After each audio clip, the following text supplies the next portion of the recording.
তবে বর্তমানে এসেছি একটা খুবই সুন্দর একটা মন্দির, যে মন্দিরটা হচ্ছে জোড়া মন্দির।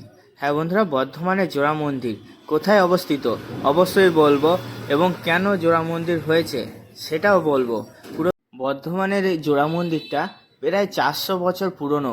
তার মানে সেই রাজার আমলের মন্দির। এই মন্দিরটা খুবই পুরনো মন্দির, এখনও যে আছে সেটা অনেকে এখনও অজানা। এবং আমরা যে মন্দিরগুলো তোমাদের দেখাই সেগুলো সাধারণত একটা থাকে, কিন্তু আজকের যে মন্দিরটা দেখাচ্ছি সেই মন্দিরটা একই স্থানে দুখানা মন্দির একসাথে এবং জোড়া। সেটা কি করে হচ্ছে পুরো জানতে পুরো ভিডিওটা দেখো, আশা করি ভালো লাগবে তোমাদের। তো চলো ভিডিওটা দেখো। অর্থাৎ এই মন্দিরে আসতে গেলে তোমরা কিভাবে আসবে, এই যে রাস্তাটা দেখতে পাচ্ছ এই রাস্তা দিয়ে তোমাদের আসতে হবে।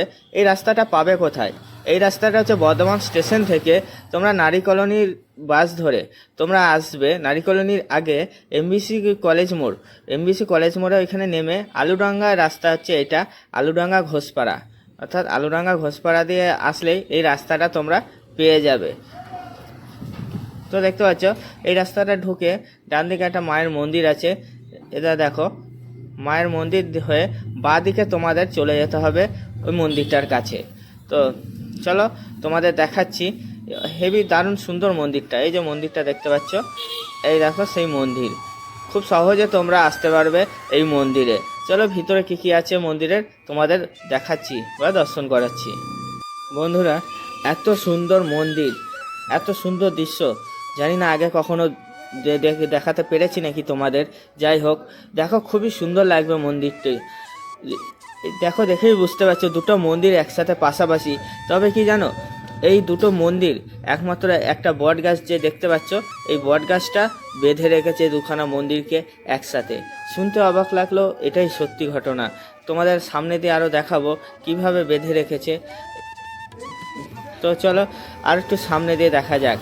তো অ্যাকচুয়ালি এই যে কাপড় দেখতে পাচ্ছ বা বাঁশ টানানো, এগুলো অ্যাকচুয়ালি হোলির জন্য, হোলি স্পেশালের জন্য এগুলো করা হয়েছে। এখানে রং খেলা হয়, আবির খেলা হয়, ঠাকুরের স্থান বলে কথা। তো যাই হোক, এই যে দেখতে পাচ্ছ আমাদের বন্ধু, তো এও একজন ইউটিউবার। তো দুটো ট্রেন ধাক্কা লেগে যাচ্ছে এমন অবস্থা হয়ে গেছিলো, মাঝখানে সিঁড়ি এসে গেছে বলে আমি পেরিয়ে গেছি। তো যাই হোক, তো চলো দেখো, এটা হচ্ছে মা কালী মায়ের মন্দির, এবং পাশে কার মন্দির আছে সেটাও তোমাদের দেখাবো। আশা করি অনেকে গেস করেছো কার মন্দির হতে পারে। তো যাই হোক, তো চলো মন্দিরটা দেখে আশা করি বুঝতে পারছো যে কত পুরনো মন্দির। প্রায় 350 থেকে 400 বছর পুরনো এই মন্দির। তো ভাঙন ধরেছে কিন্তু এখনও ভাঙে না। হিসাব মতো আমাদের ঘর বা অন্য কোনো মন্দির এতদিনে আবার নতুনভাবে তৈরি হয়ে যায়, কিন্তু এই মন্দিরটা দেখো বন্ধুরা, একটা আশ্চর্য অলৌকিক একটা ঘটনা। এখনও পর্যন্ত মন্দিরে কিচ্ছু হয়নি। তো ভিতরে দেখতে পাচ্ছ মা কালী মা স্বয়ং বিরাজ করছেন। তো চলো গেট খুলে তোমাদের কালী মাকে দর্শন করাচ্ছি, কালী মায়ের। তো অবশ্যই বলো কেমন লাগলো ভিডিওটা। তবে কালী মাকে শুধু দর্শন করালাম, আরেকটা মন্দির আছে পাশেই আছে, এবং দুটো মন্দির একসাথে আছে। তো দেখো মাকে কত সুন্দর লাগছে, গলায় মালা পরে দারুণ লাগছে মাকে। তোমাদের কেমন লাগছে অবশ্যই জানিও। তো চলো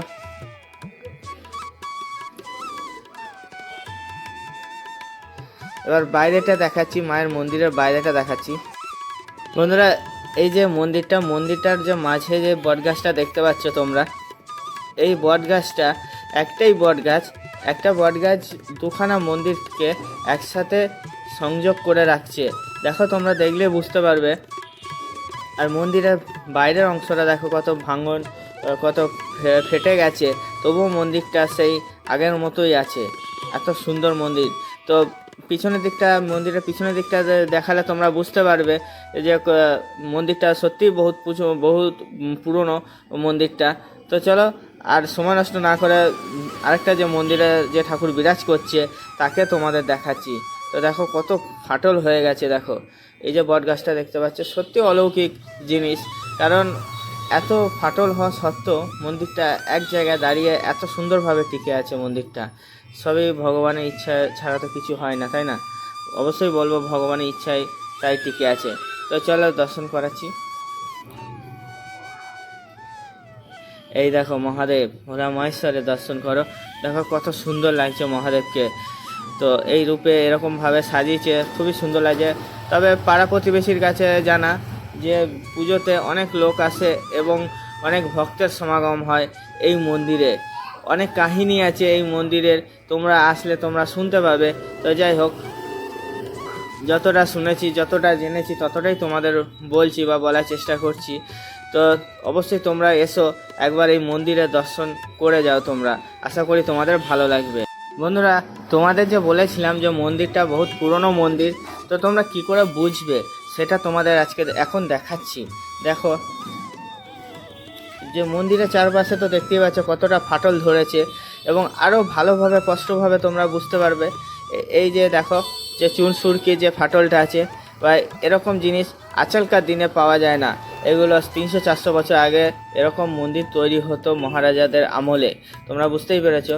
আর যে বট গাছের কথা বলেছিলাম, যে একটা বট গাছ দুটো মন্দিরকে একসাথে জোড়া লাগিয়ে আছে, যার জন্য এই মন্দিরের নাম জোড়া মন্দির। তো দেখো, এই সেই বট গাছ, অনেক দিনের, প্রায় মন্দিরটা 400 বছরের হলে বট গাছটা তো তার বেশি পুরনো হবেই, অনেক পুরনো বট গাছ।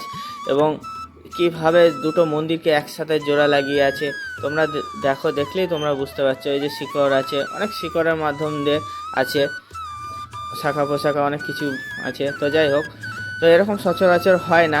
তো তোমাদের দেখাচ্ছি, এত ভাঙন এত ফাটল থাকা অবস্থাতেও মন্দিরগুলো কিন্তু সেই নতুনের মতোই আছে। তো যাই হোক, এখানে কিন্তু পুজোতে অনেক প্রোগ্রাম হয় এবং অনেক ভক্তের সমাগম হয়, তোমরাও আসতে পারো পুজোতে। তো দেখো কীরকম ফাটল ধরেছে, মন্দিরটা একটু ঠিক করার প্রয়োজন। তো চেষ্টা করব মন্দিরটা যাতে ঠিক হয়, এটাই আশা রাখবো আর কি। চেষ্টা তো করতে পারি না, আশা করতে পারি। তো এটা হচ্ছে মন্দিরের বাইরের দিকটা।